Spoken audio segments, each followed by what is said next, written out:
vision, the problems, things like that. But so about a year ago, we made a presentation to their Economic Development Board about rolling this out, and we've also done a couple things with the City Council, and had a presentation to the City Council to try and get a feasibility study done, and about $30,000. Well, small town politics, things like that, and so on and so forth, and spending the money. They were hesitant to spend $30,000 on a feasibility study to determine what the cost of this deployment would be until they knew how much the cost of the deployment would be. You kind of see that in businesses too, but it's like, well, okay, so we had given them rough estimates from what other places had done. Well, we don't really know if that's going to work here, type of thing. So however much of that is just a lack of education, how much of it is politics, how much of it is just, well, do we really need this, is one thing.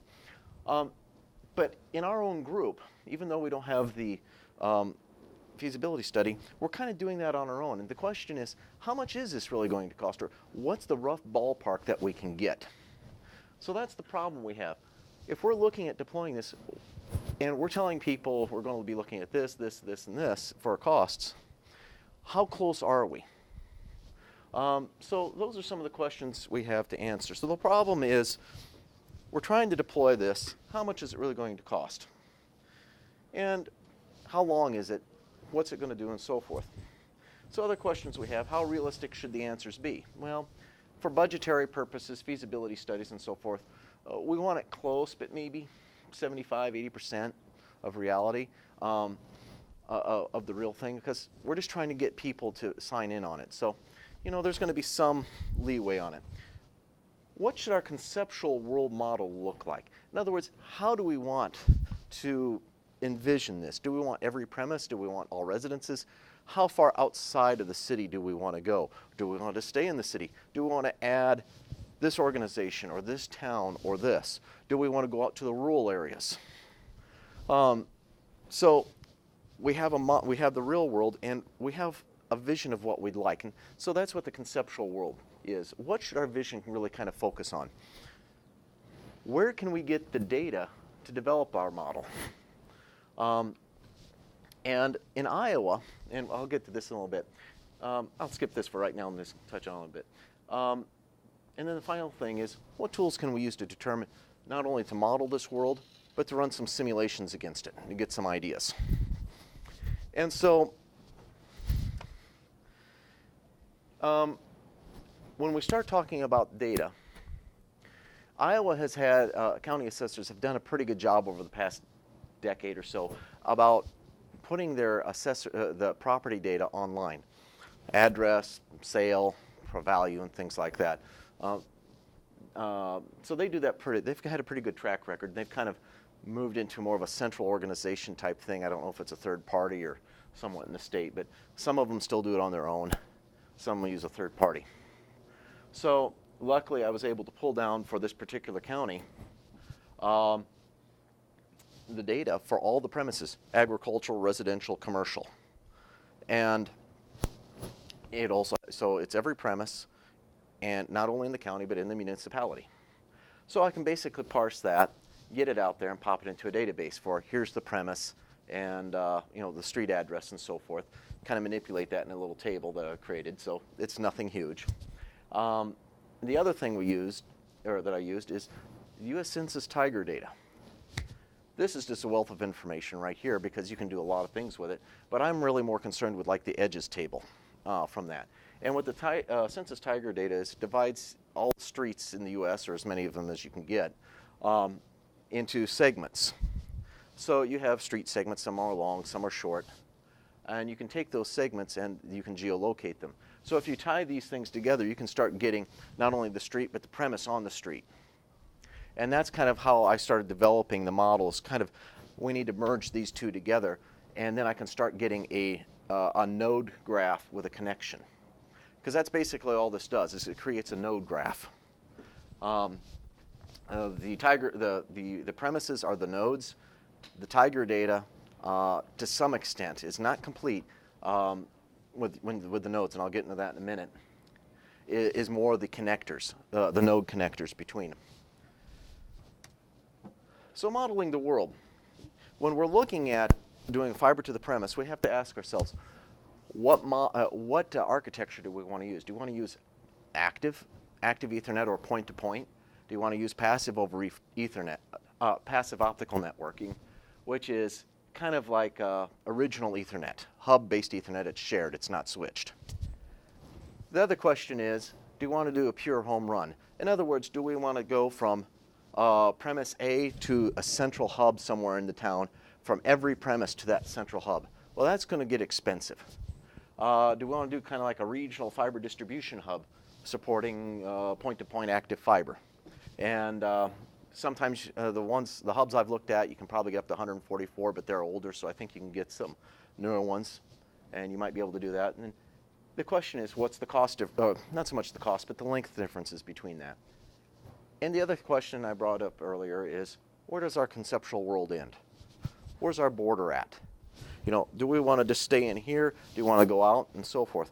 So I'm kind of looking at, we've kind of come up with the conclusion that active probably would be better just for the future, because PON's going to be limited in bandwidth, and there are other things we want to be able to do. Yeah? One quick question. Concept that you're proposing, yeah. Is this you guys developing this infrastructure, or is this piggybacking on an existing? It would be greenfield. The cable company did put in, they put in fiber, didn't they? But they're not really doing too much. He'll be explaining more this afternoon in his. So he'll give, yeah. So this would probably be a greenfield development. And we're looking at different organizational types, whether muni and so forth, but he'll cover that. I don't want to steal his thunder too much. But I'll plug him. So, so we have, where does our conceptual world end? And we're still kind of debating that a little bit. There are still options we can go, and it depends on the organizational model and what you can do legally with that organization. So it'd be the legal entity. We'll have things, but right now I'm just kind of staying inside the city limits. So that can be easily changed. So the tools I used was PostgreSQL, PostGIS, and bonus, PostGIS, you can pull down Tiger data. They have, the schema's all built in. It's basically scripts. They have extension that you can add, the Tiger extension. You can start doing scripts. You can load the nation up. It'll generate scripts. They'll load that up, and then you can start doing the individual states. So that's a huge, huge bonus, because Tiger database is very complex. PG routing. I discovered this little wonder a few months ago, and it's just really interesting because it does routing algorithms. So you have your edges in there, and so it's basically graph routing. What's the fast? You can use different algorithms. I can never pronounce his name. I've always had problems with that for 30 years. Anyway, you can do a traveling salesman. You can do drive path and so forth. So there's different algorithms that you can use for distance, cost, and things like that. Another tool is I'm using FreeBSD on EC2. And thankfully, the guy that's doing the AMI for FreeBSD finally got Amazon convinced to move it away from the Windows cost down to a Unix cost. So, and then they just dropped on April 1st even further. So I'm running pretty powerful stuff right now. And probably the only non-open source thing I'm using right now is Google Earth. Well, besides EC2, but is Google Earth. And no open source GIS like Grass, and it's basically because when I get this done, I want to be able to distribute it to people. So we can either use Google Earth, or we can use Maps, Google Maps. So if we can convert it that way. So we've got a group of people, kind of a committee of various community people and organizations and companies that are kind of involved in this. This way I'd be able to distribute it. And so they could see it as well. The PostGIS functions I used, I don't know if this, yeah, I'm going to skip that for right now. So the starting steps on this was you had to obtain the U.S. Census Tiger data, and that's pretty simple. It's, like I said, PostGIS actually has scripts built in, so that's not too difficult. But the one thing you want to take a look at, if I actually ran through and did all 50 states and loaded all 50 states plus DC. So 48 continental Alaska, Hawaii, DC. And that came to around 103 gigabytes. The Iowa was around 1.5 gig. Minnesota's around 2.2. The load times for each was about 1.5, 2 hours. In number of seconds is like 4,000 seconds and 6,000 seconds, respectively. So I determined the scope, and then I determined the scope of the world model. The world ends roughly at the city limits. And let me get Google Earth going here.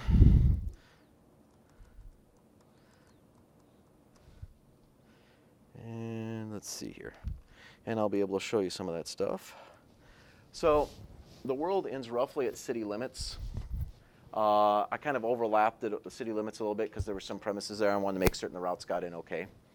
And I just created some, identified certain points, latitude and longitude points, and created a boundary inside of PostGIS. It made a polygon, so it covers over that. Then with PostGIS, I can actually do a function called ST within.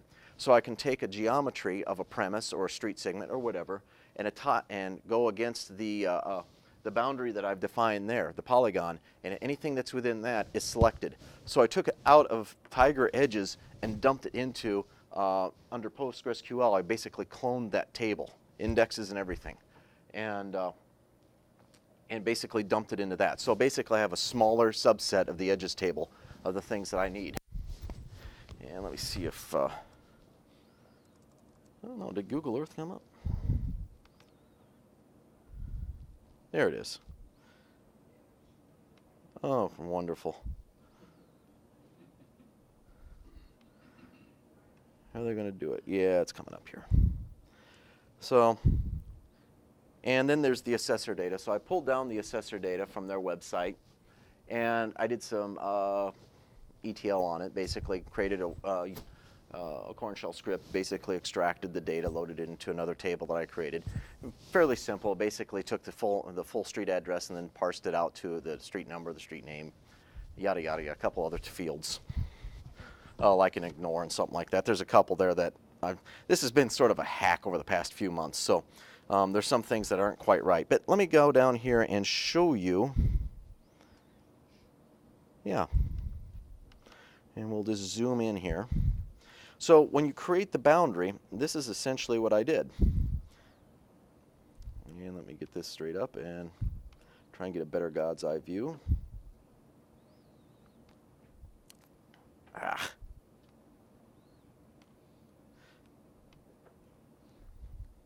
Maybe. Must be trying to sync up or something. There we go. And I'll back out. So this is kind of the city limits. I think over here, I can take this part out. I think I kind of overcompensated there. But essentially, these are roughly the city limits. So this is the polygon. So when I say I'm going through and selecting all the premises in there, I just do an I can select a certain premise and just say take the geolocation of that, the geolocation that I've computed from that, and compare it to see whether or not it's inside this or outside it. If it's inside it, dump it into the new table. And I've used that for several different things. And another thing I've done is, this would be the entire, as we're calling it, AON, the Adel Economic Opportunity Network. This would be the border. So this would be its region, its limits. And I've done other things. A longhand, we'll touch that in a little bit. A few of them are the hub borders. So if we do fiber distribution hubs, we can drill down. I've kind of just randomly selected certain areas how to define the groups or the regions, where to put fiber hubs. So this would be like fiber hub 1, 2, 3, 4, 5, and I think there's also 8 and 9. But just for example demonstration stuff would be like in these. So you put fiber hubs there. So I can compare doing an active home run for everything, or I can start taking a look at the smaller segments and see what the cost is, or actually the length is per premise. Because when you start doing fiber to the premise, it's always cost per foot. Whenever you do fiber, it's cost per foot. So I'm not worried about the cost, I'm worried about the distance. I can always multiply by the costs. If you get multiple quotes, just multiply by your distance. That should give us a rough estimate, like I said, maybe around 80%. Good enough for budgetary purposes, or and to convince people, let's see if we can get it drilled down even more. Let's see here, let me go back to and then there's the assessor data, and I'll kind of pull that up here too. let me see. And so if I have the premises, for instance, would be the Tiger data. So you can see those are all the streets and street segments that are connected. It will also include waterways, railroads, trails, and things like that. What I just did is I just kind of selected. They have they have a column called feature category and another one called road flag. And so basically I just said street and road flag. Feature category street or S and road flag yes, so it is a road. So I just selected all those and kept those out so I don't have, because the first time I did this I was getting some really short and long routes, and it turned out that I was going down the Raccoon River here. And yeah, that didn't quite work out too well. And then you have the, okay, that'd be A on streets, so that's Tiger, and that's basically the same thing selected. And fiber runs premises.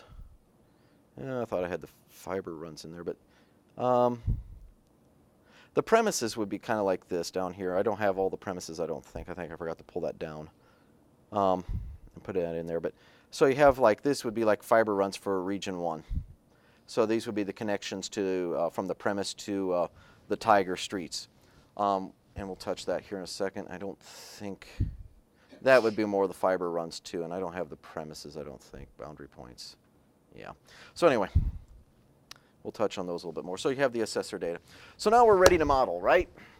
We have our points, we have our Tiger data, which basically, you know, are the connectors between nodes, and we have our nodes that we want to add, you know, for the premises, whether residential or business. I'm keeping agriculture out of it, but it's not yet. There's this one small little problem, and anybody that's worked with data and from multiple data sources knows. You got dirty data, clean it up. Loading the stuff, getting the stuff was maybe a day, whatever, kind of working around with stuff. This was problematic for days because all of a sudden it's why am I getting this length going from here all the way out to here, 4 miles away? You know, what's wrong with this street? Why are these addresses not showing up?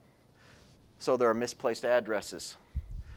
There are names that are not quite right. So there's some names that the assessor keeps, that the Tiger data uses dashes in, the assessor's data doesn't. And part of that is when you're doing this and you do name lookups, it fails. Geospatial location info was wrong. Latitude, longitude might have been off a little bit. Street name changes. N Avenue. How many times has that street name changed in the past 3 or 4 years?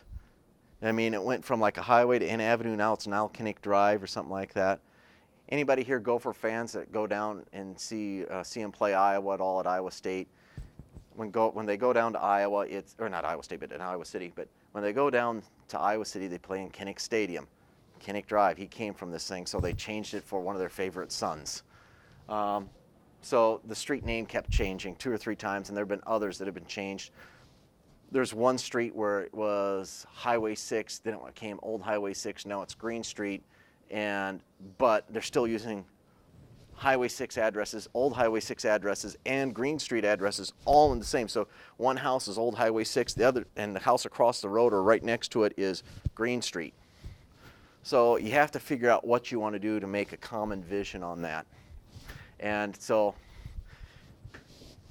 I still don't know if I have it right. I'll probably continue to go through. Like I said, this is kind of a hack yet, but it's really going along. So now we're ready, right? We've got the data cleaned up. We can start modeling. Well, not quite yet. The problem is this is a node graph that we're trying to create. You know, basically a graph. We have our nodes. We have our connectors. Okay, Tiger is a graph. That's already done. It has all of its nodes, all of its connectors added. We've added the premises, and they should just connect together, right? Wrong.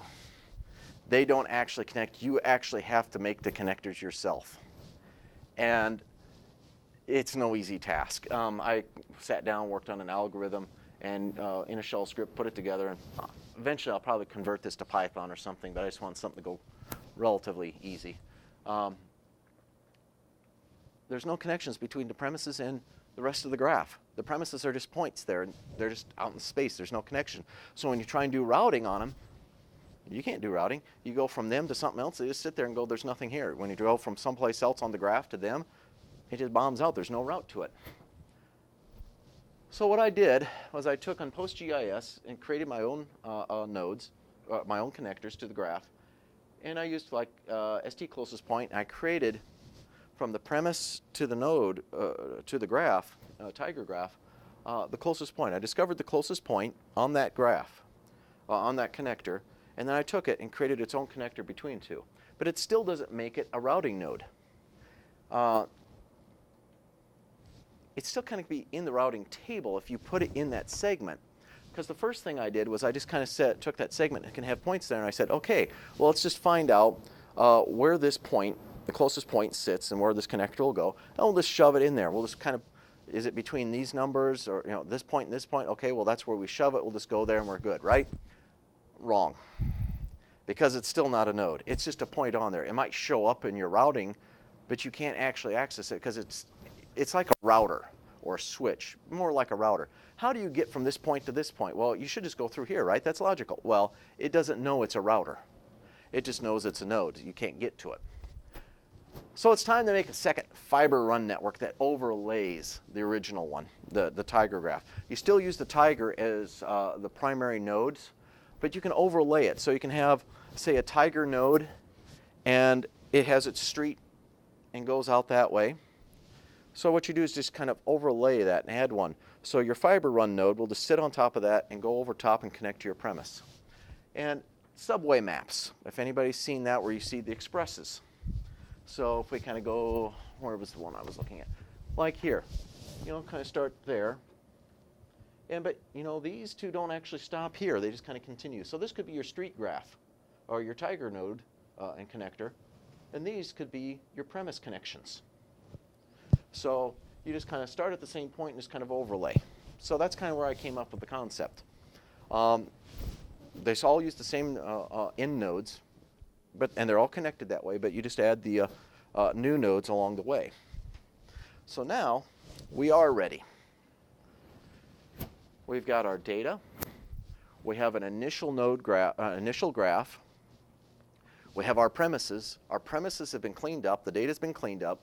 The premises have now been connected. Their closest point has been made into an own node, so you can route right to them. And now you can start figuring out what's the distance.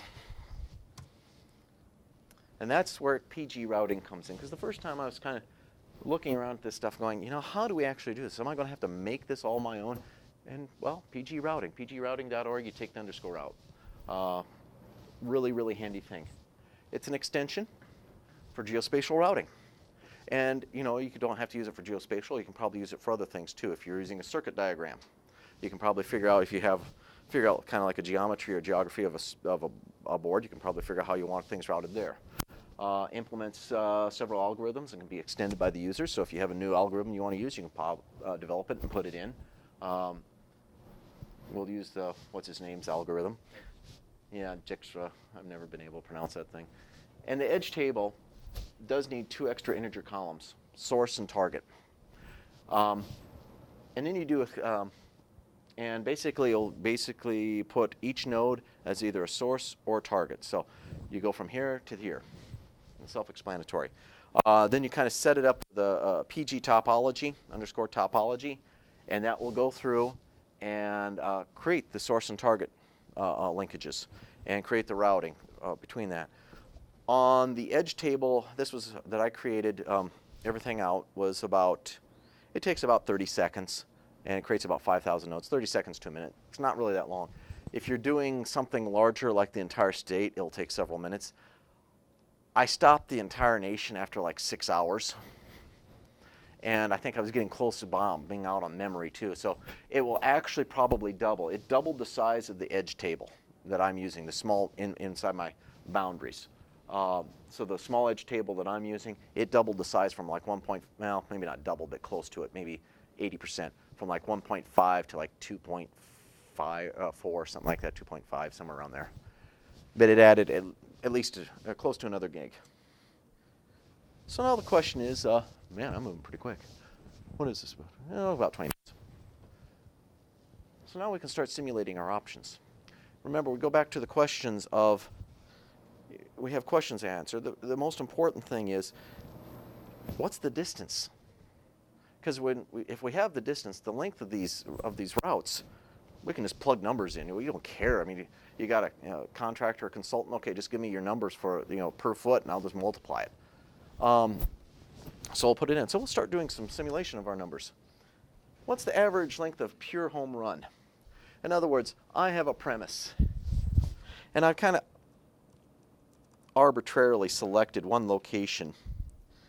And let me see if I can, kind of in this, there's 801. Yeah, right around here. Here's their courthouse. So kind of along in this area, I kind of thought that would be kind of an area, but it could also be in another, off to the west a little bit. But I just kind of arbitrarily selected that. To see, that will be like the central hub. If you're going to do a pure home run cable from everywhere, it'd be that. Well, that came to be a little bit expensive, or long. The other questions we have, if I can get there, is the average length of the connections for just fiber hubs inside the regions. And then the other question we'd answer is, if we do go fiber hubs, where's the optimal location? Where's the geometric center so that we can minimize the length? All this is about minimization as much as possible. So what we want to do then is move on. This is the shell script I created. So you can kind of see some of the stuff they do. I called the edge table Aeon. The schema is Aeon, the edge table is Aeon. And that's probably going to change to like graph or something like that. So 801 main. I'll select the source from that for the graph, for the routing. So that source number is going to be it. And then I'll pipe that through to the database and get the start. It'll become a variable. And then I'll select distinct source for every premise that isn't 801 main. So, and then I'll pipe those through and just loop through and do the cost algorithm. And you can actually use the cost. You can create your own field and put weighted costs in there if you want. Or you can actually create it like this and just take the length. So what this will do is just take the length of a connecting between two nodes. Yeah. Glad you asked. Length returns in meters. That's conversion to feet. So, and I'm glad you brought that up, otherwise I probably would have forgot it. But yes, ST length returns in meters. A lot of it does return in meters. So it does. This is the algorithm. Actually, this is simple. I just cut and pasted this off the PG routing site and modified it to what I needed. I mean, that was probably the fastest development part I did. And it usually takes an array. And this particular function requires an array. You take your start node, and I'm just using one, an array of size 1. So the distinct node. But you can have multiple different nodes in there, target nodes. Faults, I can't remember what one is. One's a reverse cost, so you can do a reverse. I'm kind of just doing a one-way. I'm kind of making the assumption we're just going to go this way and be done. I'll probably try a reverse later on. And then I just pipe it into the FTTP. And then I kind of did some other things down here. I just kind of pulled it out and said, let's get the sum, the entire length, and let's get the average. So I take the complete result, and I put it there, so that'll be the sequence, the source, the target, and I think its length. Then I'll take that, and I've calculated the average length and the total length, because that's going to be important too. So we want to find something that will give us an average length that's short, and we want to know how long it's going to be just in total. And let me see here. This would be I think this was the full Aeon. Let me see here. Ah, criminy. Wireless just died on it, I think. Yeah, that's still going. Let me try here. So I'm just going to do a tail.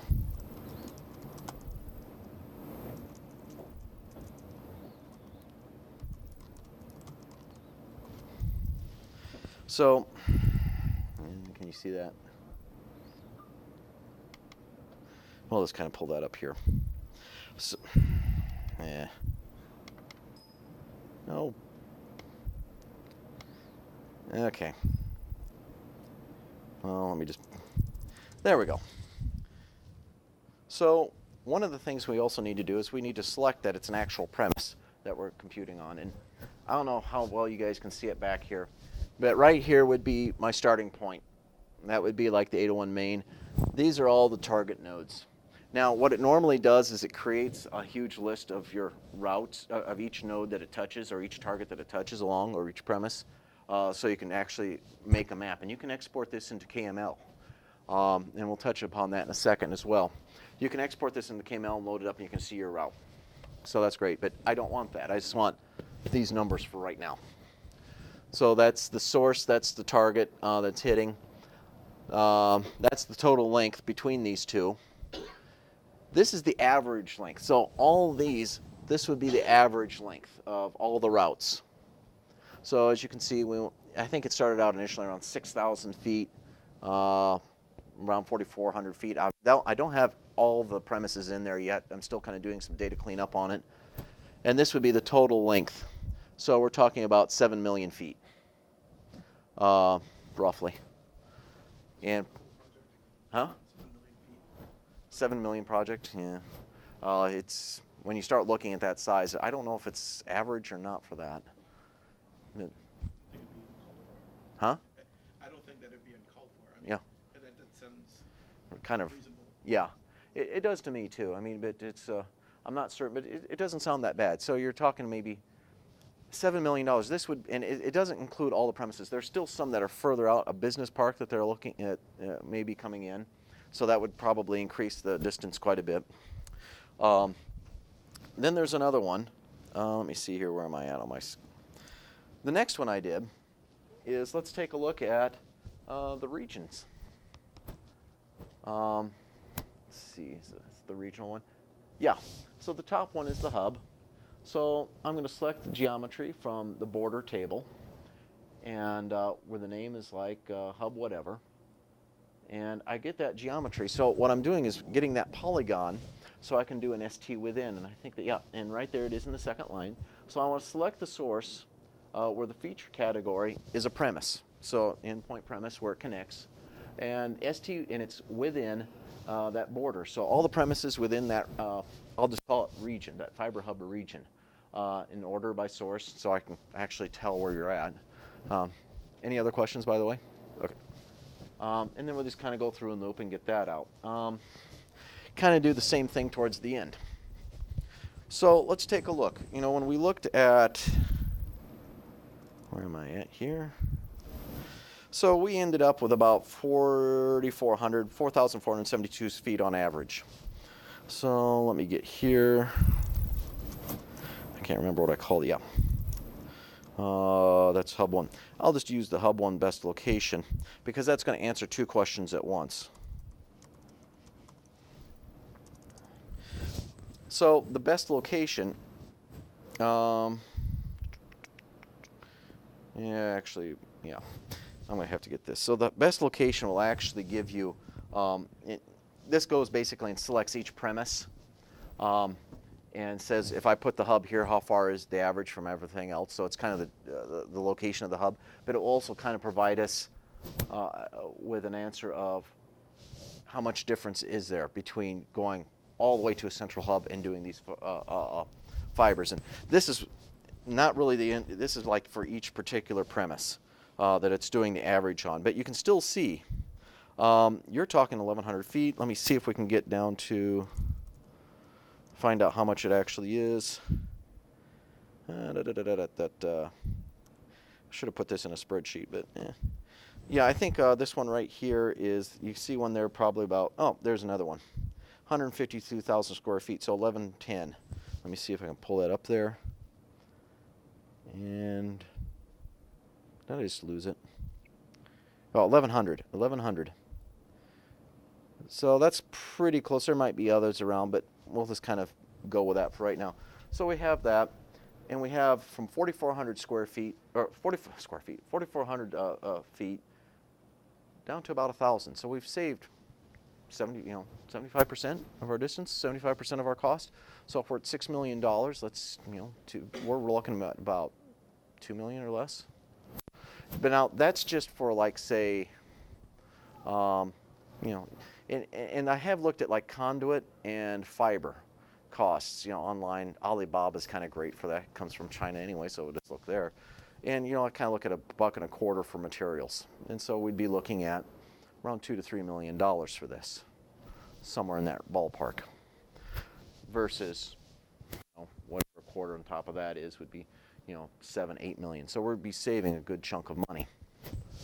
So some of the things we can get, and then we also know I can just take a look at that 1100, and I can tell you in that region. In fact, let me just go back here. One of the next things I want to do is actually put it up so I can get the street address. Just do an inner join on that, and I just didn't have time. So,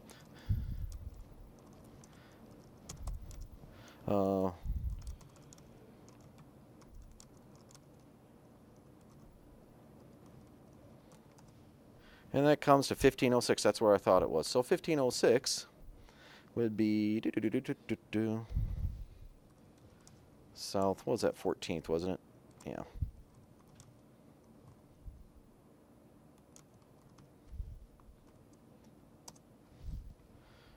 And we kind of go down to there, and let's pop in the, where's my hubs? That's going to be hub region 1.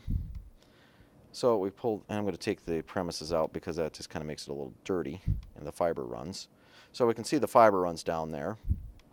And if you look at this, let's just pull it up here. Well, by golly, these aren't done right down in here yet because these are fairly new construction. And this over here this is being built right now, isn't it? This, yeah. So they're actually building what, about 300-400 houses this year.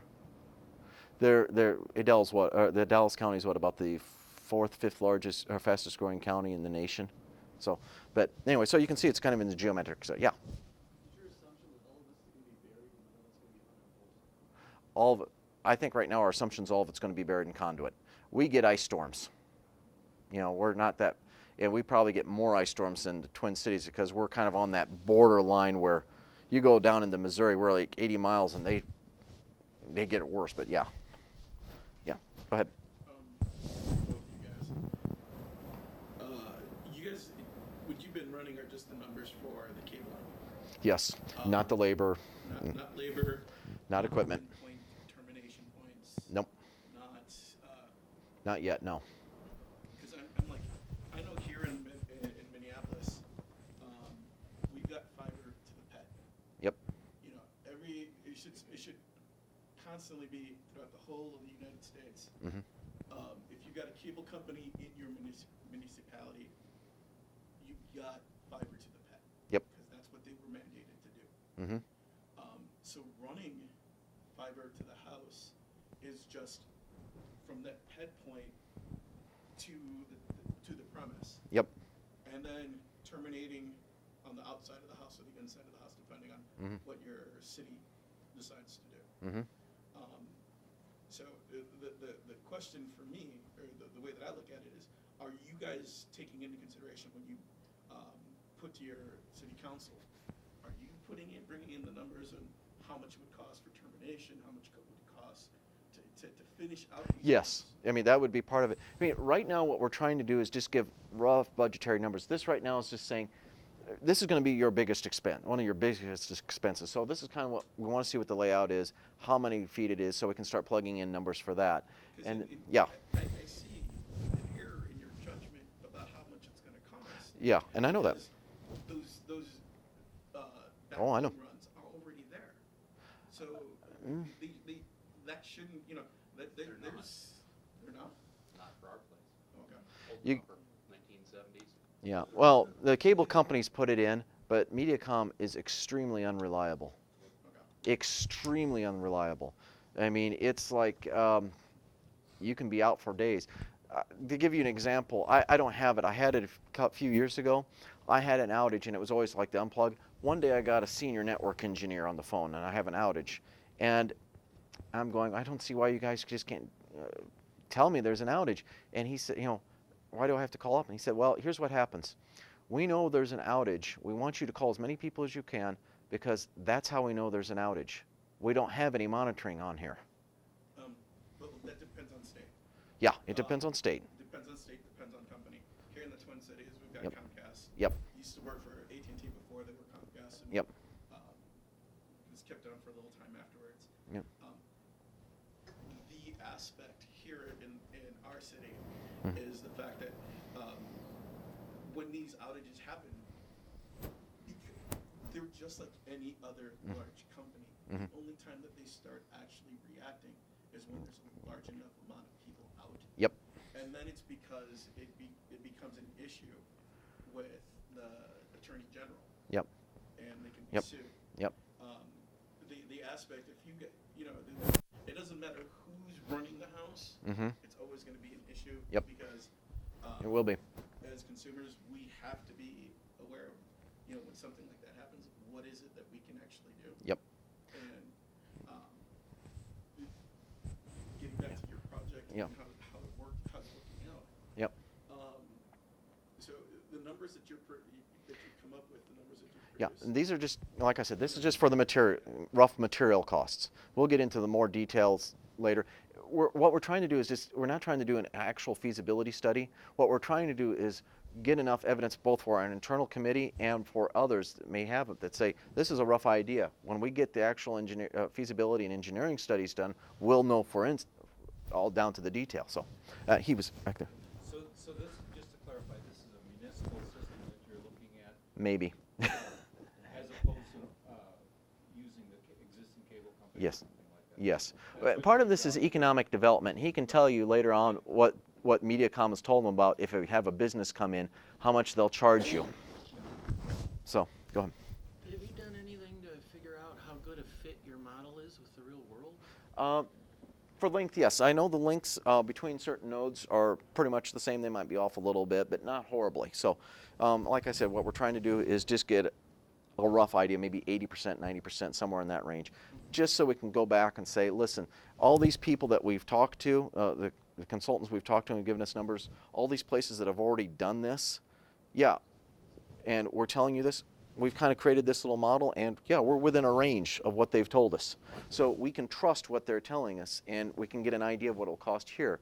So when we start going and saying, well, let's get this money together for a feasibility study or a continued engineering study, we know we have a starting point. We have, it basically becomes, excuse my terms, but in the commercial world, you have the bullshit detector. This is our bullshit detector. We have a general idea of what it's going to cost. So we can go out and start asking people more, and how's this going to relate? Is this kind of in the range we're expecting? Yeah.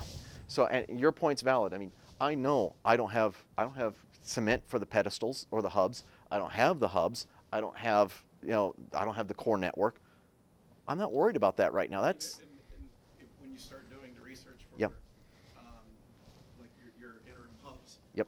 you've got hubs that are just blind, and you've got hubs Is that that actually active, and environmental controlled. Point.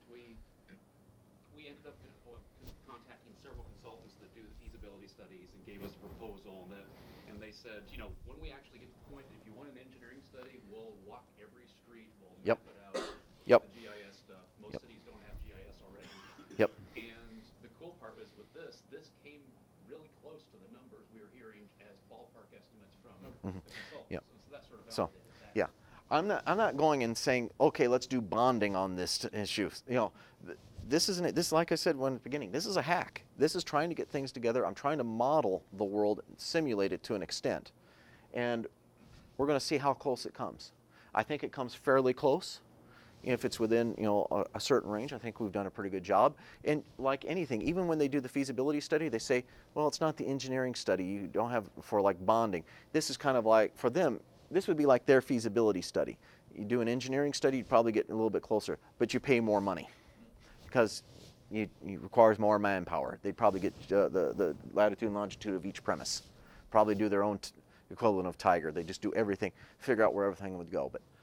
But this gets us close enough for horseshoes, hand grenades, nuclear weapons, whatever you want to call it. Your consultants then probably do the same activity to arrive at their budgetary numbers to quote you? Probably they use like ESRI stuff, ArcGIS or whatever. They probably use. They had a commercial product. I'm assuming they do. They haven't done it yet because I'm assuming they do it because we haven't paid for the feasibility study yet, so we don't know how they necessarily do it. But I would assume that's how they do it. something, a commercial product, and whatever. But a lot of times they'll just go back to whatever local yeah, provider that you have in that area and just buy Yep. their information from them. yep, They've got all they know where all the nodes are. They know where all their Yep. pickup points are. And yep, Reinvent the wheel. yep. I mean, you have to realize that part of the problem, that one of the reasons it's going on here, is just complete dissatisfaction with the incumbents, and that's happening nationwide. I imagine you work for a cable company.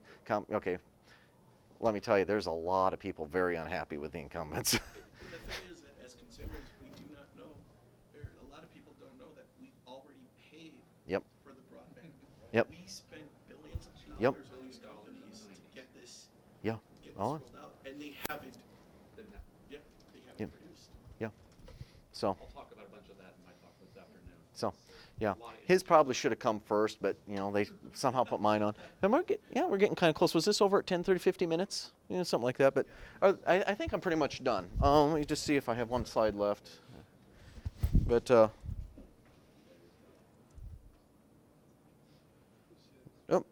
that's not it. And yeah, so the constraints, we're concerned with length, not price. We're looking at cost per foot. We're looking at pure home run, very long distances, fiber hubs, lower distances, possible length savings, 72, 75, and that's it. And I'd like to thank you all for coming, and hopefully you enjoyed my little hack. But